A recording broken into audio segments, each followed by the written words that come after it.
Holy communion and tithing, these two are covenant things. అందుకని believers నేను చెప్తున్నాను, the secret to success, the secret to prosperity is that you have holy communion. ఆ దేవునితో ఉన్న ఆ యొక్క ఆ సహవాసంలో the covenant, the communion and then tithing. You can never be blessed apart from tithing. నీ 10వ భాగమునకు వేరుగా నువ్వు దీవించబడలేవు. If you look at your money as your blessing, నీకున్న నీ ఎద్దు ఉన్న ధనముని నువ్వు దీవెనగా చూస్తే, నేను చెప్తున్నాను, all that is included in the blessing, you are a miserable man, you are a miserable woman. Tithing is a covenant. దశమ భాగం, 10వ భాగం అనేది దేవునితో మనకున్న ఆ నిబంధనలోని ఒక యాక్ట్, ఒక క్రియ, నిబంధన క్రియ అది. హల్లెలూయా, కమ్ ఆన్ లౌడ్ హల్లెలూయా. ఎందుకంటే నేను చెప్తున్నాను, నువ్వు 10వ భాగం దేవునికి ఇచ్చినప్పుడు what you receive in return is not money. దేవునికి మనం 10వ భాగం ఇస్తే ప్రతిగా దేవుడు మనకు ధనముగా అది ఇచ్చేది. ధనం వస్తుంది, ఎట్లాగైనా వస్తుంది కదా, ఎలాగో ఇప్పుడు మీ దగ్గరికి 10వ భాగం ఇచ్చటం వల్ల ధనము కాదు నీ ఎద్దకు వచ్చేది. 10వ భాగము ఇచ్చటం వల్ల ఏమొస్తుంది తెలుసా? ధనము వలన రానివన్నీ నీ ఎద్దకు వస్తాయి. హల్లెలూయా. ధనములో కొనలేనిది ఏంటంటే నీ ఆయుష్, ధనముతో కొనలేనిది ఏంటంటే నీ ఆరోగ్యం, ధనముతో కొనలేనిది ఏంటంటే నీ మీదకు వస్తున్న బస్సును పక్కకు తప్పించటం, ధనముతో కొనలేనిది ఏంటంటే నీ ప్రాణము, ధనముతో కొనలేనిది ఏంటంటే నీ పిల్లల భవిష్యత్తు, ధనముతో కొనలేనిది ఏంటంటే నీ చుట్టూ ఉన్న ఒక అగ్ని ప్రాకారము. You cannot buy those things with money. ధనము భూమి మీదే చెల్లుతుంది, పరలోకంలో చెల్లదు. ధనము దయ్యాల దగ్గర చెల్లవు. వింటున్నారా? దయ్యం నీ మీదకి వస్తే ఎన్ని కోట్లు ఇస్తే వదిలిపోతాడు చెప్పండి? ధనం పనిచేయదు అక్కడ. స్పిరిట్ వరల్డ్లో, ఆత్మలోకంలో, ఆత్మ పరిధిలో కరెన్సీకి విలువ లేదు.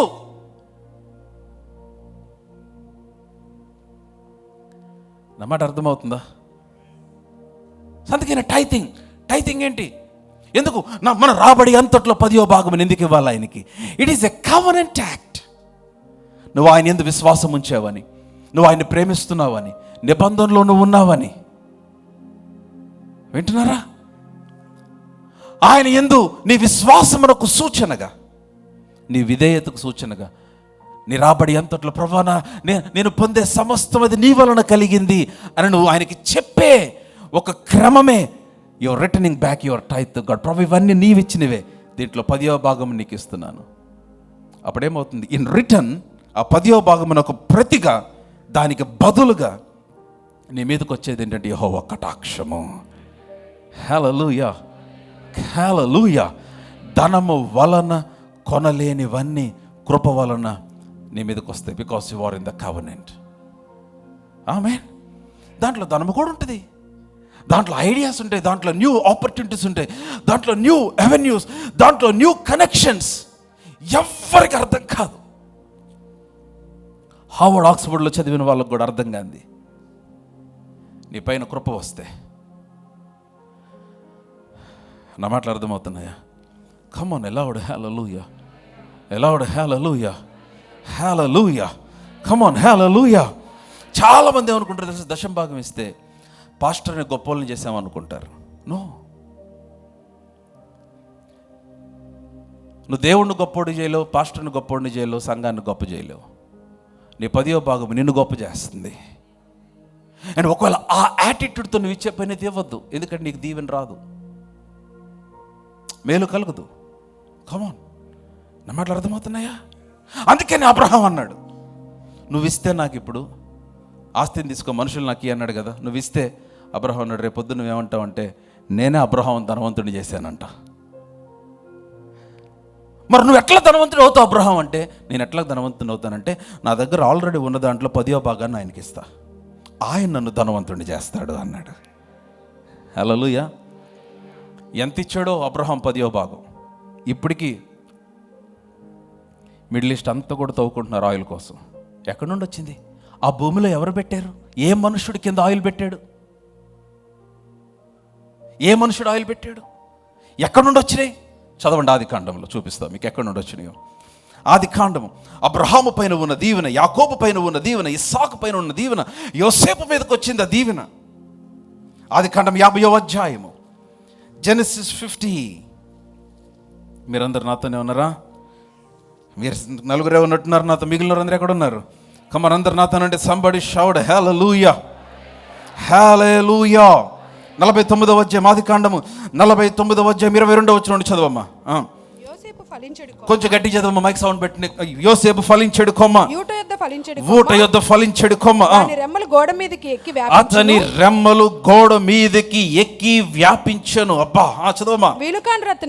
విలుకాండ్రు అతనిని వేధించిరి, బాణములు వేసి అతని హింసించిరి. యాకోబు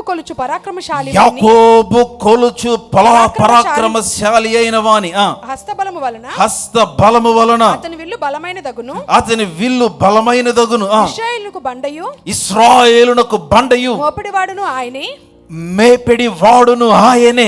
సహాయము చేయు, చదవమ్మా. నీ తండ్రి దేవుని వలనను నీ తండ్రి బాగా గమనించాలి. నీకు సహాయము చేయు నీ తండ్రి దేవుని వలనను. చూసారా, పై నుండి మింటి దీవెనలతోను క్రింద దాగి ఉన్న అగాధ జలముల దీవెన. కమాన్ హల్లెలూయా. ఏం హల్లెలూయా ఇది? కమాన్. క్రింద దాగి ఉన్న ఏమున్నాయంట? అగాధ జలముల దీవెనలతోను. చదవమ్మా. స్తనముల దీవెనలతోను అమ్మా, గర్భముల దీవెనలతోను దీవించు సర్వశక్తుని దీవెన వలన, నిన్ను దీవించు సర్వశక్తుని దీవెన వలన అతని బాహుబలము దిట్టపరచబడెను. హల్లెలూయా. బిగ్గరగా హల్లెలూయా. ఇంకా లౌడ్ హల్లెలూయా. ఎవరు పెట్టారు ఆ భూమి కింద? వినాలి, నా వైపు చూడండి. ఒకసారి ఆదికాండంకి వస్తారా? ఆదికాండంలోనే ఉన్నారు కానీ కొంచెం వెనక్కి వద్దాం.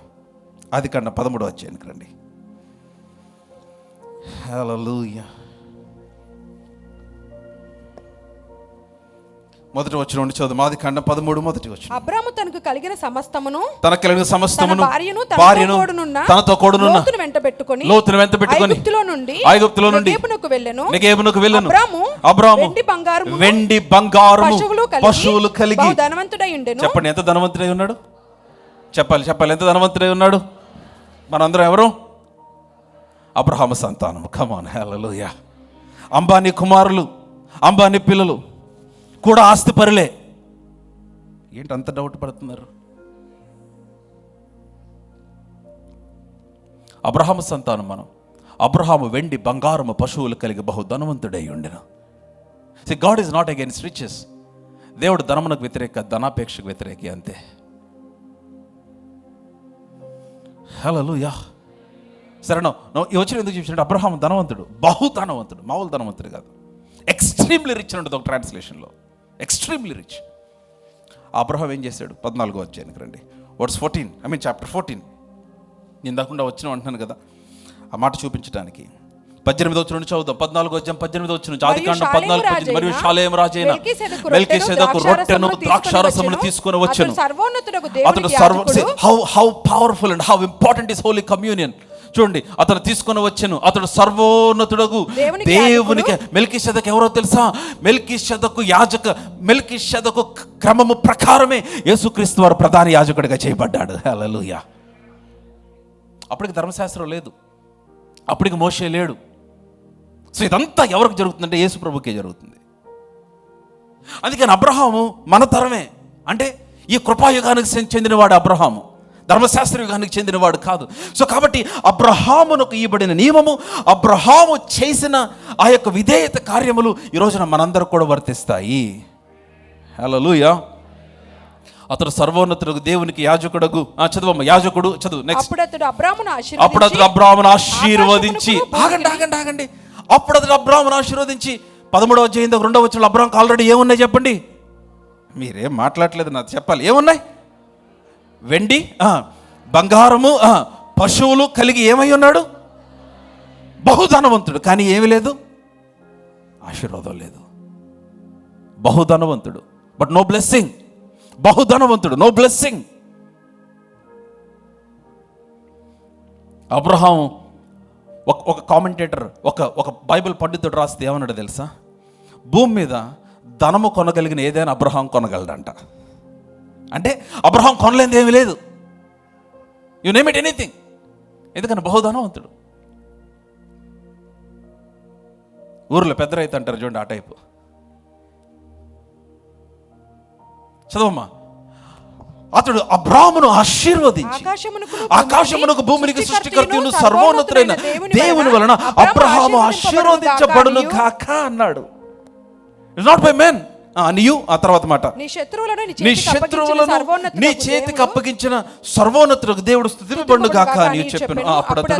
అప్పుడతడు అందరు చెప్పండి, అప్పుడతడు చెప్పాలి, బైబిల్లో ఉంది. అప్పుడతడు తర్వాత మాట, అన్నిటిలో ఇతనికి ఏం చేశాడు? 10వ వంతు ఇచ్చాను. To seal the blessing. You know, understand? Now you understand what is the purpose of tithing? Abraham డబ్బులు లేక ఇవ్వాల. చాలా మంది అనుకుంటారు అబ్రహాం దగ్గర ఉంది కాబట్టి ఇచ్చాడు. కాదు కదా, వాక్యం ఏమంటుంది? అన్ని ఇస్తేనే ఉంటుంది. You should be faithful in tithing. It's not a financial transaction, I'm telling you. It is a faith transaction. It is a covenant transaction. అందుకనే స్ట్రాంగ్ లిటిల్ చాలా పిచ్చి పిచ్చి వీడియోలన్నీ వచ్చేసింది ఇప్పుడు సోషల్ మీడియాలో. క్రొత్త నిబంధనలు దశమ భాగం లేదు, నూతన నిబంధనలు 10వ వంతు లేదు, ధర్మశాస్త్రంలో ఉంది. Hello, don't listen to all those things. We don't want to argue with them, but this is the truth. సత్యం ఇదే. అసలు కొత్త నిబంధన లెక్క గురించి మాట్లాడే 10వ వంతు కాదు, 100% ఇచ్చేయాలి ఆయనకి. తెలుసా? But listen to me, it's not about your money, it's about your attitude, it's about your heart, it's about your obedience.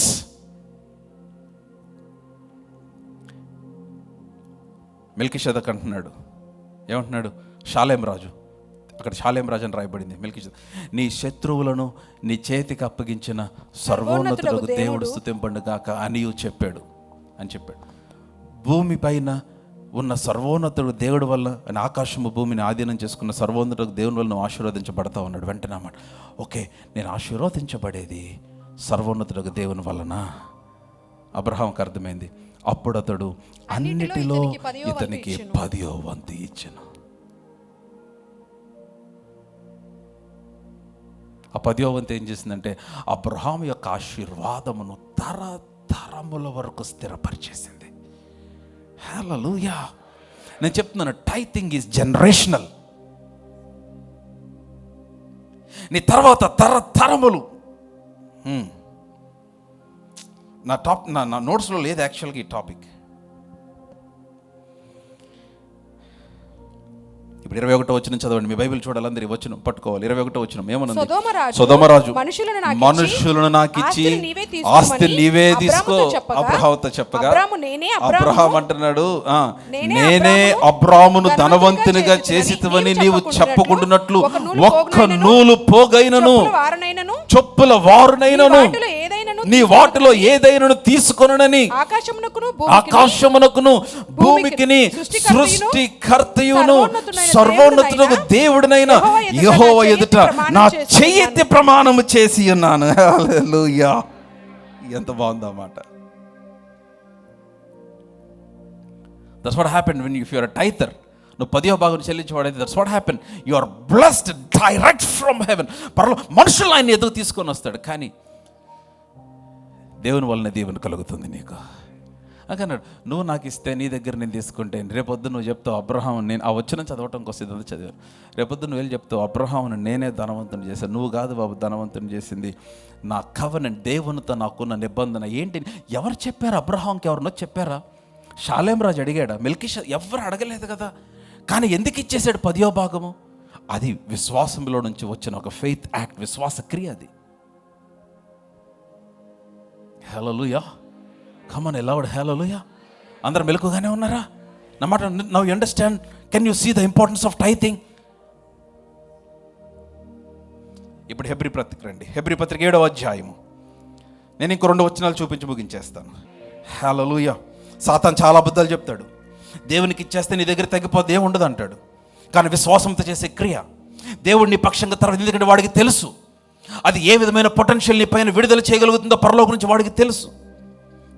అందుకనే వాడు అడ్డగించడానికి, హిండర్ చేయడానికి ప్రయత్నం చేస్తాడు. అందరు నాతోనే ఉంటే ఆమేన్ చెప్పండి. 4వ వచనం, హెబ్రీయులకు రాసిన పత్రిక 7వ అధ్యాయం 4వ వచనం. ఇది హెబ్రీ పత్రిక కొత్త నిబంధనలోనే ఉందని వాళ్ళు ఎంతమంది నమ్ముతున్నారు చెప్పండి. మీరు నలుగురే నమ్ముతున్నారు. హెబ్రీ పత్రిక క్రొత్త నిబంధనలోనే ఉంది అన్న వాళ్ళు ఎంతమంది చెప్పాలి? కమాన్, ఎవరైనా డౌట్ ఉంటే ఒకసారి మీ బైబిల్ ఓపెన్ చేసి తెలిసిపోద్ది. ఎక్స్ట్రీమ్ రైట్ ఉంటుంది హెబ్రీ పత్రిక, రైట్? ఓకే, 4వ వచనం చదవమ్మా. ఇతడు ఎంత గనుడో చూడుడి, మూల పురుషుడైన అబ్రహాము అతనికి కొల్లగొన్న శ్రేష్టమైన వస్తువులలో 10వ వంతు ఇచ్చెను. Hallelujah, come on loud hallelujah. Now talking about Abraham. ఇతడు ఎంత గనుడో చూడుడి, మూల పురుషుడైన అబ్రహాం. ఎవరి గురించి చెప్తున్నాడు? షాలేం రాజు గురించి. మీరు పై వచనాలని చదివితే మీకు అర్థమవుతుంది. మెల్కీసెదెకు గురించి. సరే, నేనే చదువుతాను, ఒక్కసారి చూడండి. మొదటి వచనం, రాజులను సంహారము చేసి తిరిగి వచ్చుచున్న అబ్రహామును ఎవడు కలుసుకొని అతను ఆశీర్వదించునో, ఎవనికి అబ్రహాము అన్నిటిలో 10వ వంతు ఇచ్చెనో ఆ షాలేము రాజును మహోన్నతులకు దేవుని యాజకుడైన మెల్కీసెదెకు నిరంతరం యాజకుడిగా ఉన్నాడు. చూసారా? అతని పేరునకు మొదట నీతికి రాజు, తర్వాత సమాధానపు రాజు అని అర్థం ఇచ్చినట్టు షాలేము రాజు అని అర్థము. అతడు తండ్రి లేనివాడును, తల్లి లేనివాడును, వంశావళి లేనివాడును, జీవిత కాలమునకు ఆదియునైన జీవమునకు అంతమునైన లేనివాడునయ్యుండి దేవుని కుమారుని పోలియున్నాడు. హల్లెలూయా, కమాన్, ఆ మాట పట్టుకోవాలి. దేవుని కుమారుని. Now he is exact representation of Jesus Christ. అది చెప్తున్నాడు. అంటే when you pay tithe you are paying to Jesus.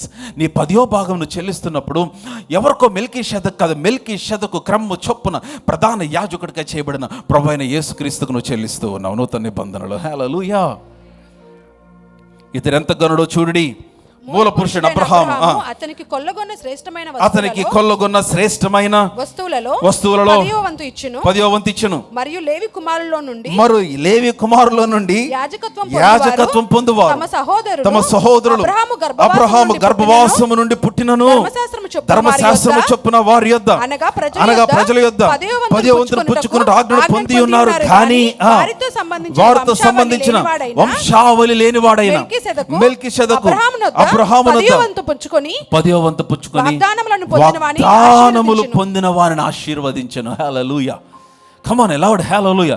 నేను చెప్తాను, టైథింగ్ 10వ భాగానికి ఉన్న immediate a direct connection is blessing, అంతే, ఇంక వేరేదేం కాదు. ఆమేన్. వారిని ఆశీర్వదించెను. తక్కువ వాడు ఎక్కువ వాని చేత ఆశీర్వదించబడిన మాట కేవలం నిరాక్షేపమైనది. నౌ లిసన్, 8వ వచనం, మరియు లేవి క్రమము చూడగా, బాగా చూడాలి, మీ బైబిల్ చూస్తున్నట్లయితే ఆమేన్ చెప్పండి. ఈ వచనాలు పట్టుకోవాలి. మరియు లేవి క్రమమును చూడగా చావునకు లోనైన వారు 10వ వంతులు పుచ్చుకొనుచున్నారు. అయితే ఈ క్రమము చూడగా, ఏ క్రమము? మెల్కీసెదెకు క్రమం, అనగా ఈ నూతన నిబంధన క్రమం. నౌ ప్రెసెంట్ జనరేషన్ గురించి మాట్లాడుతున్నాడు. ఇప్పుడు అబ్రహాం గురించి అయిపోయింది, లేవి గురించి అయిపోయింది, మన గురించి మాట్లాడుతున్నాడు. ఈ క్రమము చూడగా జీవించుచున్నాడని సాక్ష్యము పొందుచున్నవాడు పుచ్చుకొనుచున్నాడు. హల్లెలూయా. జీవించున్నవాడు ఎవరు? ప్రభువైన యేసుక్రీస్తు వారు. హల్లెలూయా. ఆయన ఉన్నవాడు, ఉందునన్నవాడు, రాబోవాడు ఆయనే. జీవించువాడు ఆయనే, జీవించుచున్నవాడు ఆయనే. అల్ఫయు ఒమేగయు ఆయనే, ఆదియు అంతమునై ఉన్నవాడు ఆయనే. హల్లెలూయా. సో జీవించుచున్నవాడు ఏం పుచ్చుకుంటున్నాడు చెప్పండి? సాక్ష్యం పొందినవాడు. జీవించుచున్నాడని సాక్ష్యం పొందినవాడు పుచ్చుకొనిచున్నాడు. అంతేకాక, ఈ 9వ వచనం మీరు పట్టుకోవాలి, అందుకే చదివించాను. అంతేకాక ఒక విధమున చెప్పిన యెడల 10వ వంతులు పుచ్చుకొని లేవీయు అబ్రహాము ద్వారా దశమాంశములు ఇచ్చెను. ఏలయనగా మెల్కీసెదెకు అతని పితరుని కలుసుకున్నప్పుడు లేవి తన పితరుని గర్భంలో ఉండెను. అసలు ఈ వచనాలు మీకు అర్థమైతే నాకు మెంటల్ వచ్చేస్తుంది. మీ సంగతి నాకు తెలియదు. బాగా గమనించండి, నేను ముగించేస్తున్నాను. 9వ వచనం చూస్తారా ఒకసారి? నేనే చదువుతాను. 9వ వచనం చూస్తున్నారు లేదు అందరూ ఆమేన్ చెప్పండి. 7, 9 చూడండి చూడండి చూడండి, ఏమనుంది? అంతేకాక ఒక విధమున చెప్పిన యెడల 10వ వంతులు. యాక్చువల్గా లేవీయులు 10వ వంతులు పుచ్చుకునేవారు. లేవి అంటే దేవుని మందిరంలో పరిచర్య చేసేవారు. లేవీయులు 10వ వంతులు పుచ్చుకునేవారు. కానీ ఏమంటే 10వ వంతు పుచ్చుకొను లేవీయులు కూడా అబ్రహాము ద్వారా దశంభాగం ఇచ్చేశారంట వాళ్ళు కూడా. అదేంటి అసలు అబ్రహాం ఎక్కడున్నాడు? అందుకే నెక్స్ట్ వచనంలో ఏమన్నాడు చూడండి, 10వ వచనం. ఆ వచనం పట్టుకోవాలి. 10వ వచనం ఏమనుంది? ఎలాగనగా మెల్కీసెదెకు అతని పితరుని కలుసుకున్నప్పుడు లేవి తన పితరుని గర్భములో ఉన్నాడు. హల్లెలూయా. ఏం హల్లెలూయా? కమ్ ఆన్ లౌడ్ హల్లెలూయా. నా హల్లెలూయా మీకు ఏమైనా అర్థమైందా? నా మాట ఏమైనా అర్థమై హల్లెలూయా చెప్పారా, నేను చెప్పన్నానని చెప్పారా? బాగా విన్నారు. ఏమంటున్నాడంటే లేవి ఎప్పుడిచ్చాడు? ఇప్పుడు 9కి 10కి మధ్యలో ఒక కాన్వర్సేషన్ జరిగింది. 9లో పౌలు అంటున్నాడు దశమాంశములు పుచ్చుకుని లేవి కూడా 10వ వంతు ఇచ్చేసాడు అన్నాడు. ఇప్పుడు మధ్యలో పక్కన మరి తిమోతి ఉన్నాడో, లూకా ఉన్నాడు, ఎవరు ఉన్నారు అడిగా, ఎప్పుడు ఇచ్చాడన్నా పాలన్నా, అసలు లేవి ఎక్కడున్నాడన్నా, అబ్రహాం దశంభాగం ఇచ్చాడు, లేవి ఎక్కడున్నాడంటే వెంటనే నెక్స్ట్ వచనం రాశాడు, మెల్కీషెదకు అతని పితరుని కలుసుకున్నప్పుడు. అంటే లేవి పితరుడు. అసలు లేవి ఎవరు? యాకోబు సంతానం. అసలు అప్పుడు ఎక్కడున్నాడు అబ్రహాం? అబ్రహాం అప్పుడు ఎక్కడున్నాడు? లేవి ఎక్కడున్నాడు? అసలు మెల్కీషెదకు 14వ అధ్యాయంలో కలిసినప్పుడు కనీసం ఇష్మాయిల్ కూడా లేడు, ఇస్సాకు కూడా లేడు. ఇస్సాకు యాక్చువల్గా సంతానం. ఇస్సాకు ఉన్నాడా? లేడుగా. ఇస్సాకు ఎప్పుడు పుట్టాడు? ఆ తర్వాత ఎప్పుడుకో పుట్టాడు. కమాన్, ఎస్ఆర్ నో? లేడు. అబ్రహాము 10వ భాగమును షాలేం రాజుకి ఇచ్చినప్పుడు, మెల్కీషెదక్కి ఇచ్చినప్పుడు అసలు ఇస్సాకు లేడు. లేవి ఎక్కడ? అబ్రహాముకు తెలుసా లేవి అని ఒకడు పుడతాడు? అబ్రహాముకి ఇస్సాకే తెలుసు, ఆ తర్వాత ఇంకెవరు తెలియదు. 100 సంవత్సరాల వయసులో పుట్టాడు. ఎవరు? ఇస్సాకు. ఆ తర్వాత శారమ్మ చనిపోయిన తర్వాత కెతూరాన్ని పెళ్లి చేసుకున్నాడు. మరి కొంతమంది కుమార్తెలను కన్నాడు. వాక్యంలో ఇవ్వబడింది, వారికి బహుమానములు ఇచ్చాడు, తన స్వాస్థ్యమును ఇస్సాకు ఇచ్చాడు. Now listen to me, వింటున్నట్లయితే. ఆ తర్వాత చనిపోయినప్పుడు ఇస్సాకు ఏం చేశాడు? అబ్రహామును పాతి పెట్టాడు. అబ్రహాము చనిపోయే టయానికి యాకోబు ఉన్నాడా? కమాన్, మాట్లాడండి నాతో. పుట్ల. కానీ అసలు అబ్రహాముకి యాకోబు తెలీదు, యాకోబు సంతతిలో ఒకడు లేవి ఉంటాడని తెలీదు. వింటున్నారా? ఏమీ లేవు. కానీ దేవుడు చూశాడు. నువ్వు ఈరోజు ఏదో స్టూడెంట్గా ఉన్నావు అనుకుంటున్నావు, కానీ దేవుడు తరములు డౌన్ ద లైన్ ఎక్కడికో ఆయన చూసేసాడు నీ జీవితాన్ని ఆల్రెడీ. హల్లెలూయా. నువ్వేదో ఒక ఫాదర్, ఒక మదర్, ఏదో ఒక చిన్న ఎంప్లాయ్ అనుకుంటున్నావు. కాదు కాదు కాదు. నౌ లిసన్ టు మీ, వినాలి. నాకు ఆశ్చర్యం ఏంటంటే అబ్రహాము తర్వాత 4 తరముల తర్వాత వచ్చిన లేవి. అంటే అబ్రహాము 10వ భాగం ఇచ్చినప్పుడు లేవి కూడా 10వ భాగం ఇచ్చినట్టుగా దేవుడు కన్సిడర్ చేశాడంట. అంటే ఒక్క వ్యక్తి, ఇప్పుడు నీ ఒక్కడివి దేవునికి నమ్మకంగా ప్రతి నెల చెల్లించే 10వ భాగము ఎంతవరకు దేవుడు స్థిరపరుస్తున్నాడంటే, నీ తర్వాత నీ కొడుకు, నీ కొడుకు కొడుకు కొడుకు కొడుకు ఆ కొడుకు కొడుకు ఆ కొడుకు కొడుకు ఆడెవడో కూడా నీకు తెలియదు, వారు నీ నుంచి వచ్చే దీవెనల చేత బతుకుతున్నారు. ఈరోజున మిడిల్ ఈస్ట్ అందరూ దాని చేతనే బతుకుతూ ఉన్నారు. హల్లెలూయా. కమాన్, ఆ మాట చెప్పటానికి. ఇప్పుడు ఆ దీవెనే ఎట్లా వచ్చిందంటే యోసేపు మీదకి వచ్చేసింది. తన సహోదరుల నుంచి వేరుపరచబడిన వాని మీదకి వచ్చింది. ఇప్పుడు 49వ వచనం చివరి వచనం ఇదే. ఇంకా చదవండి అమ్మా. యోసేపు ఫలించాడు. 22వ వచనం 49:22. కమియర్ 49:22 49:22 ఆదికాండం 49:22. యోసేపు ఫలించాడు కొమ్మ, ఊట యొద్ద ఫలించాడు కొమ్మ, దాని రెమ్మలు గోడ మీదకి ఎక్కి వ్యాపించును. కొమ్మ వీళ్ళు కాండ్రతని వేధించి బాణములు వేసి అతనిని హింసించిరి. యాకోబు కొలుచు పరాక్రమశాలి అయిన వాని హస్త బలము వలన. కమాన్, హల్లెలూయా. ఈ మాటలు చాలా బలమైనవి. హస్త బలము వలన అతని బలమైనదగును. ఇశ్రాయేలునకు బండయు మేపెడివాడును ఆయనే, నీకు సహాయం చేయు నీ తండ్రి దేవుని వలనను. ఆ తర్వాత పైనుండి మింటి దీవెనలతోను, తర్వాత మాట క్రింద దాగి ఉన్న అగాధ జలముల దీవెనలతోను, స్తనముల దీవెనలతోను, గర్భముల దీవెనలతోను నిన్ను దీవించు సర్వశక్తిని దీవెన వలన అతని బాహుబలము దిట్టపరచబడును. హల్లెలూయా. నెక్స్ట్ కంటిన్యూ అమ్మా. 26వ వచనం అమ్మా. నీ తండ్రి దీవెనలు, నా పూర్వీకుల దీవెనలు. చూసారా? నీ తండ్రి దీవెనలు యాకోబు దీవెన గురించి మాట్లాడు. నా పూర్వీకుల దీవెన ఎవరు? ఇస్సాకు అబ్రహాము దీవెనల గురించి మాట్లాడుతున్నారు. నీ తండ్రి దీవెనలు నా పూర్వీకుల దీవెనల పైన చిరకాల పర్వతముల కంటే హెచ్చుగా ప్రబలమగును. అవి యోసేపు తల మీదను తన సహోదరుల నుంచి వేరుపరచబడిన వాని నడినెత్తి మీద ఉండెను. హల్లెలూయా. కమాన్, చవలు కూడా దేవుని మహింపరుద్దాం. హల్లెలూయా.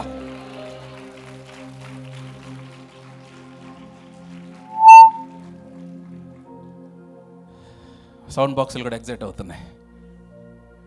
Now listen. నాకు ఆశ్చర్యం ఇప్పటికీ. ఆ ఆయిల్ కోసమే కదా ప్రపంచం అంతా కొట్టుకుంటుంది. తరతరాల వరకు తరగని నిధి ఎవరు పెట్టారు భూమి కింద? ఎవరు పెడితే వచ్చింది? అబ్రహాము సంచరించిన ప్రాంతాలు అవన్నీ, తన సంతతి సంచరించిన ప్రాంతాలు అవన్నీ. ఎంత ధనం ఉంటే తొవి దాంట్ల కింద ఆయిల్ పోస్తారు చెప్పండి? అది ఎక్కడి నుంచి ఊరుతుంది? నాకు తెలుసా, సారేపది వెధవరాలు బుడ్డిలో నుంచి నూనె ఊరినట్లుగా దాని సోర్స్ ఎక్కడుంది? ఆ భూమి కింద వనరులు ఎవరు పెట్టారు? భూమి కింద అగాధ జలముల దీవెన. ఆకాశం నుంచి మింటి దీవెనలు. నువ్వు ఎక్కడి నుంచి దీవించబడుతున్నావో, ఎలా దీవించబడుతున్నావో, ఎలా సక్సెస్ అవుతున్నావో, ఎలా ప్రాస్పర్ అవుతున్నావో, నీ పిల్లలు ఎలా సక్సెస్ అవుతున్నారో, నీ పిల్లలు ఎలా దీవించబడుతున్నారో, నీవెట్లాగ బిజినెస్ మీద బిజినెస్ స్థాపిస్తున్నావో, కార్ల మీద కార్లు కొంటున్నావో, అనేక కుటుంబాలను ఎట్లా పోషిస్తున్నావో, కొన్ని గ్రామాలు దత్తత తీసుకుని ఎలా పోషిస్తున్నావో, ఎలాగ నువ్వు సంఘానికి ప్రజలకు ఏ విధంగా దీవెనుకున్నావు, ఎవ్వడికి అర్థము కాని దీవెన అంత దేంట్లో ఉందంటే నీ 10వ భాగంలోనే ఉంది. ధర్మతో కొనలేవు. ఎందుకంటే పొదలో నున్న వాని కటాక్షం ఎవరి మీదకి వచ్చింది? యోసేపు మీద.